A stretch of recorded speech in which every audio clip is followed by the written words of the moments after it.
ಹೌದು, ರಾಜಣ್ಣ ಕಾಂಗ್ರೆಸ್ ಪಡೆಯ fire brand ಅಖಾಡದಲ್ಲಿ ಇರಲಿ ಇಲ್ಲದೆ ಇರಲಿ, ಕಾಂಗ್ರೆಸ್ ಮನೆಯಲ್ಲಿ ಕಾಂಗ್ರೆಸ್ ನಾಯಕರ ತಲೆಯಲ್ಲಿ ರಾಜಣ್ಣ ವಿಚಾರ ಸುಳಿದಾಡ್ತಲೇ ಇರುತ್ತೆ.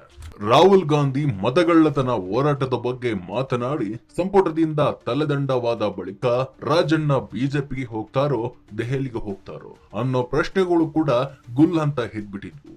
ಇದರ ಜೊತೆಗೆ ಮುಂದೆ ರಾಜಣ್ಣ ಏನ್ ಮಾಡ್ತಾರೆ ಅನ್ನೋದು ಕೂಡ ನಿಗೂಢವಾದ ಪ್ರಶ್ನೆ ಕೂಡ ಕಾಡೋದಕ್ಕೆ ಶುರುವಾಗಿತ್ತು.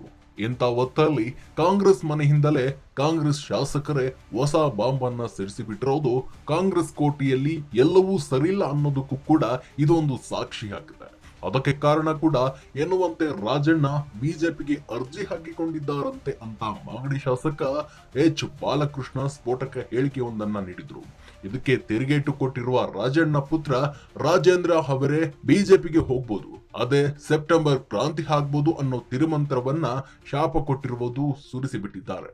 ಹೌದು, ಕಿತ್ತಾಟ ಕಾಂಗ್ರೆಸ್ನಲ್ಲಿ ಕೈಗಳ ಕಿತ್ತಾಟ, ಮಾತಿನಲ್ಲೇ ಬಡಿದಾಟ ಎಲ್ಲವೂ ಶುರುವಾಗಿದೆ.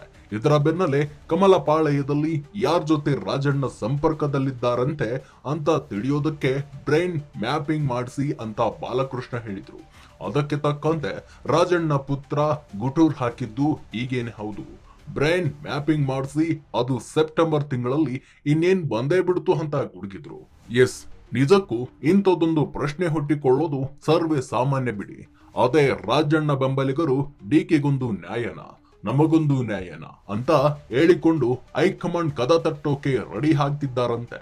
ರಾಜಣ್ಣನ ದೆಹಲಿಗೆ 10,000 ಬೆಂಬಲಿಗರು ತೆರಳಿ ಜಂತರ್ ಮಂತರ್ನಲ್ಲಿ ಉಪವಾಸ ಸತ್ಯಾಗ್ರಹ ನಡೆಸೋದಕ್ಕೆ ಪ್ಲಾನ್ ಅನ್ನ ಮಾಡಿಕೊಂಡಿದ್ದಾರಂತೆ. ಅದರಲ್ಲೂ ಕೂಡ ಮಾಸ್ಟರ್ ಪ್ಲಾನ್ ಮಾಡಿಕೊಂಡಿದ್ದಾರೆ ಅನ್ನೋ ಕೂಡ ಅಲ್ಚಲ್ ಎದ್ದಿದೆ. ಅದೇ ಹಂತದಲ್ಲಿ ಈ ಹೊತ್ತಲ್ಲಿ ಬೆಂಕಿ ಕಿಡಿಯೊಂದು ಹೊತ್ತಿರೋದು ಅದು ಬರೀ ಕಿಡಿ ಅಲ್ವೇ ಅಲ್ಲ, ಬಾಂಬ್ ಅನ್ನೋ ಕಿಡಿಯೊಂದನ್ನ ಹತ್ತಿಸಿದ್ದು ಕಾಯಂ ಯಾರು ಅಲ್ಲ, ಮಾಗಡಿ ಶಾಸಕ ಬಾಲಕೃಷ್ಣ. ಹೌದು, ಇದೊಂದೇ ಬೆಳವಣಿಗೆಯ ಬಗ್ಗೆ ಮಾತನಾಡೋದಕ್ಕೆ ಸ್ವತಃ ಡಿಕೆ ನೋವೇ ಚಾನ್ಸೇ ಇಲ್ಲ ಅಂದ್ಬಿಟ್ಟಿದ್ದಾರೆ. ಅದರ ಬಗ್ಗೆ ಮಾತಾಡೋಕೆ ಸುತರಾಮ್ ಡಿಕೆ ಒಪ್ಪಿಲ್ಲ, ಇದಕ್ಕೂ ನನಗೂ ಯಾವುದೇ ಸಂಬಂಧ ಇಲ್ಲ ಅನ್ನೋ ರೀತಿಯಲ್ಲಿ ಚಾನ್ಸ್ ಕಮ್ಮಿ ಅಂದ್ಬಿಟ್ಟಿದ್ದಾರೆ. ಆದ್ರೆ ಅದಕ್ಕೂ ಮುಂಚೆ ಅಂದ್ರೆ ಆಗಸ್ಟ್ 30ರಂದೇ ಸುದ್ದಿಗೋಷ್ಠಿ ನಡೆಸಿದ್ದ ಕೈಕೋಟೆಯ ಫೈರ್ ಬ್ರ್ಯಾಂಡ್ ರಾಜಣ್ಣ ಯಾವ ಪಕ್ಷಕ್ಕೂ ಹೋಗಲ್ಲ ಅಂತ ಕಡ್ಡಿ ಮುರಿದಂತೆ ಹೇಳ್ಬಿಟ್ಟಿದ್ದಾರೆ. ಆದ್ರೆ ಇದೇ ಗ್ಯಾಪ್ ನಲ್ಲಿ ಮಾಗಡಿ ಶಾಸಕ ಬಾಲಕೃಷ್ಣ ಮಂಜುನಾಥ್ ಮೇಲೆ ಹಾಣೆ ಮಾಡಿ ಅಂತ ಸವಾಲ್ ಹಾಕ್ಬಿಟ್ಟಿದ್ದಾರೆ. ಎಸ್, ಹೀಗೆ ಕಾಂಗ್ರೆಸ್ ಮನೆಯಲ್ಲಿ ರಾಜಣ್ಣ ವಿಚಾರ ಬೆಂಕಿ ಹೊತ್ತಿಸಿದೆ. ಬಾಲಕೃಷ್ಣ ಮತ್ತು ರಾಜಣ್ಣ ಪುತ್ರನ ನಡುವೆ ಫೈಟ್ ಶುರುವಾಗಿದೆ. ಈ ಬಗ್ಗೆ ಪ್ರತಿಕ್ರಿಯೆ ಶುರುವಾದಂತೆ ಕಾಣ್ತಿದೆ. ಇದರ ಜೊತೆಯಲ್ಲೇ ಬಿಜೆಪಿ ಎಂಎಲ್ಸಿ ಸಿಟಿ ರವಿ ಸಿಡಿಗುಂಡಿನಂಥ ಮಾತೊಂದನ್ನ ಸಿಡಿಸಿದ್ರು. ಮಾಗಡಿ ಶಾಸಕ ಬಾಲಕೃಷ್ಣ ಮೂಲತಃ ಬಿಜೆಪಿಯ ಮನೆಯಲ್ಲೇ ಇದ್ದವರೇ, ಈಗಲೂ ಕೂಡ ನಮ್ಮ ಜೊತೆ ನಮ್ಮ ಸಂಪರ್ಕದಲ್ಲಿದ್ದಾರೆ ಅನ್ನೋ ಕೂಡ ಸ್ಟೇಟ್ಮೆಂಟ್ ಭಾರಿ ಸದ್ದು ಮಾಡಿತು. ಕಾಂಗ್ರೆಸ್ ಮನೆಯಲ್ಲೇ ವೈರಲ್ ಆಗ್ತಿದೆ. ಇನ್ನು ಕಾಯ್ಕೋಟೆಯ ಶಾಸಕರ ಹೇಳಿಕೆ ಬೆನ್ನಲ್ಲೇ ರಾಜಣ್ಣ ಕೈ ಕಟ್ಟಿ ಕೂತಿಲ್ಲ ಅನ್ನೋದು ಕೂಡ ಸ್ಪಷ್ಟ. ರಾಜಣ್ಣನ ಬೆನ್ನಿಗೆ ನಿಂತಿರೋ ಎಸ್ಟಿ ಸಮುದಾಯದ ಸ್ವಾಮಿಗಳು ಈಗಾಗಲೇ ಒಂದು ಸುತ್ತಿನ ಚರ್ಚೆ ನಡೆಸಿದ್ದಾರೆ. ವಾಲ್ಮೀಕಿ ಸ್ವಾಮೀಜಿಗಳ ನೇತೃತ್ವದಲ್ಲಿ ಸ್ವಾಮೀಜಿಗಳ ನಿಯೋಗ ಒಂದು ದೆಹಲಿಗೆ ತೆರಳಿ ಕಾಂಗ್ರೆಸ್ ಹೈಕಮಾಂಡ್ ಭೇಟಿ ಮಾಡೋ ಸಾಧ್ಯತೆ ಇದೆ. ಅಲ್ಲಿಗೆ ನೇರ ನುಡಿಯ ಮಾತುಗಾರನ ನಡೆ ಹಲವು ಕುತೂಹಲಕ್ಕೆ ದಾರಿ ಮಾಡಿಕೊಟ್ಟಿದೆ. ಎಸ್, ರಾಜಣ್ಣ ರಾಜೀನಾಮೆಗೆ ಮೇನ್ ಕಾರಣ ಇದೆ ನೋಡಿ. ಇವಿಎಂ ಮತ್ತು ಮತಗಳ್ಳತನದ ಬಗ್ಗೆ ರಾಹುಲ್ ಗಾಂಧಿ ನಿರಂತರವಾಗಿ ಕೇಂದ್ರ ಸರ್ಕಾರದ ವಿರುದ್ಧ ಆರೋಪವನ್ನ ಮಾಡ್ತಲೇ ಬಂದಿದ್ದಾರೆ. ಆದ್ರೆ ಸಾಕ್ಷಿ ಸಮೇತ ಮೊನ್ನೆ ಸುದ್ದಿಗೋಷ್ಠಿಯನ್ನ ಮಾಡಿ ಚುನಾವಣಾ ಆಯೋಗದ ವಿರುದ್ಧ ಗಂಭೀರ ಆರೋಪವನ್ನ ಮಾಡಿದ್ರು. ಬೆಂಗಳೂರಿಗೆ ಬಂದು ಒಂದು ಬೃಹತ್ ಪ್ರತಿಭಟನೆಯನ್ನ ಕೂಡ ಮಾಡಿ ಆಯೋಗದ ಬೆವರನ್ನ ಇಳಿಸಿದ್ರು. ಚುನಾವಣಾ ಆಯೋಗವು ಕೇಂದ್ರ ಸರ್ಕಾರದ ಕೈಗೊಂಬೆಯಂತೆ ಪೂರ್ವಗ್ರಹ ಪೀಡಿತವಾಗಿ ನಡೆದುಕೊಂಡಿದೆ. ಬೆಂಗಳೂರು ಸೆಂಟ್ರಲ್ ಅಂತ ಪ್ರಮುಖ ಕ್ಷೇತ್ರಗಳಲ್ಲಿ ನಮ್ಮ ಪಕ್ಷ ಸೋಲಲು ಮತದಾರರ ಪಟ್ಟಿಯಲ್ಲಿದ್ದ ನಿರ್ಲಕ್ಷಿತ ಲೋಪದೋಷಗಳೇ ಕಾರಣ. ಇದು ಕೇವಲ ಸೋಲಲ್ಲ, ಇದು ಮತಗಳ್ಳತನ ಅಂತ ರಾಹುಲ್ ಗಾಂಧಿ ಗುಡುಗಿದ್ರು.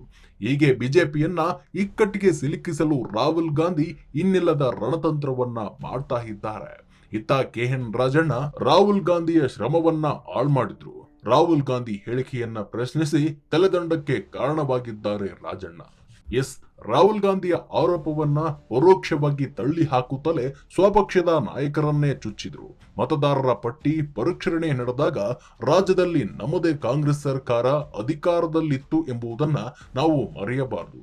ಆಗ ನಮ್ಮ ಪಕ್ಷದ ನಾಯಕರು, ಸಚಿವರು ಯಾಕೆ ಕಣ್ಣು ಮುಚ್ಚಿ ಕುಳಿತಿದ್ರು?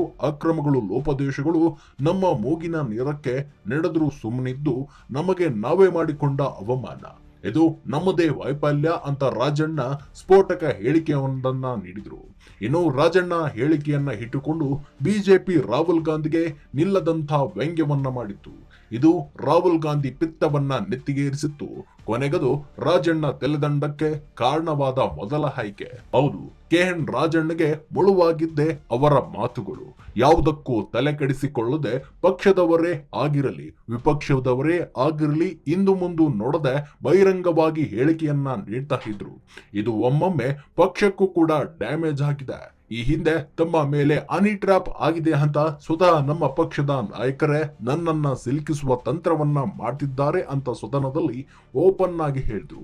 ಇದು ಪಕ್ಷಕ್ಕೆ ಸಾಕಷ್ಟು ಮುಜುಗರನ್ನ ಉಂಟು ಮಾಡಿತ್ತು. ಬಿಜೆಪಿಯವರು ಇದನ್ನೇ ಅಸ್ತ್ರವನ್ನಾಗಿಸಿ ಸದನದಲ್ಲಿ ಕಾಂಗ್ರೆಸ್ ಕಟ್ಟಿ ಹಾಕುವ ಕೆಲಸವನ್ನ ಮಾಡಿದ್ರು. ನಂತರ ಇದು ತನಿಖೆ ನಡೆದ ಮೇಲೆ ರಾಜಣ್ಣ ಆರೋಪ ಸುಳ್ಳು ಅಂತ ಸಾಬೀತಾಗಿದೆ. ಹೀಗಾಗಿ ರಾಜಣ್ಣ ಗಾಳಿಯಲ್ಲಿ ಗುಂಡು ಹೊಡೆಯುವ ಕೆಲಸವನ್ನ ಮಾಡಿದ್ದಾರೆ, ಸುಖ ಸುಮ್ಮನೆ ಪಕ್ಷದ ಮರ್ಯಾದೆಯನ್ನ ತೆಗೆದಿದ್ದಾರೆ ಅಂತ ರಾಜಣ್ಣ ವಿರುದ್ಧ ದೂರನ್ನ ಕೊಟ್ಟಿದ್ರು ಎನ್ನಲಾಗಿದೆ.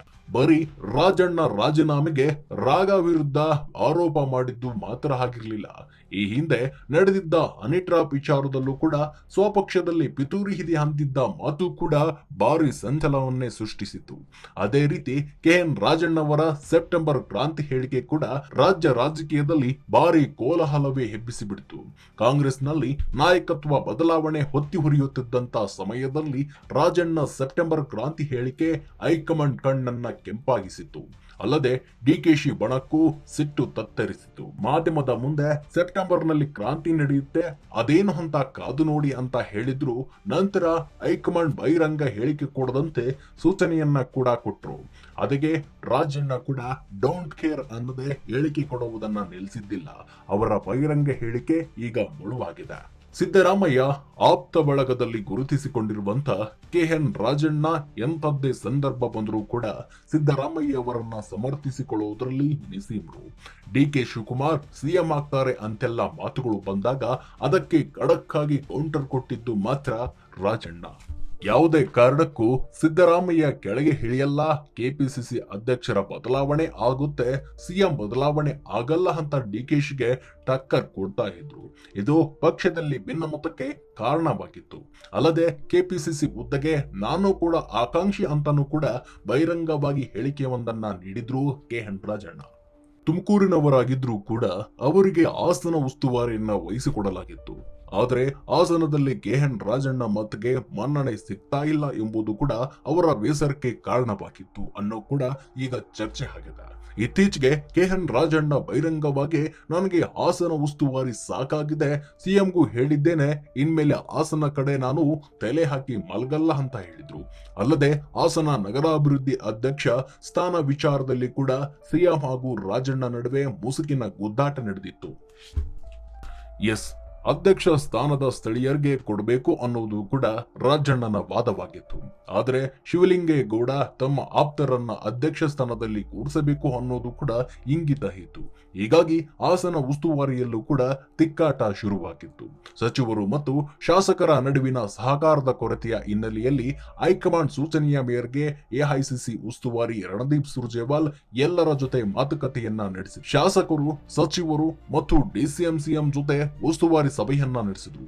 ಇಷ್ಟೇ ಅಲ್ಲದೆ ಸರ್ಕಾರದ ಸಂಬಂಧಪಟ್ಟ ಮಾಹಿತಿಗಳನ್ನ ನೇರವಾಗಿ ಅಧಿಕಾರಿಗಳಿಂದ ಸುರ್ಜೇವಾಲ್ ಪಡೆದುಕೊಳ್ತಾ ಇದ್ರು ಅಂತ ನೇರವಾಗಿ ಸಚಿವ ರಾಜಣ್ಣ ಆಕ್ರೋಶವನ್ನ ಹೊರಹಾಕಿದ್ರು.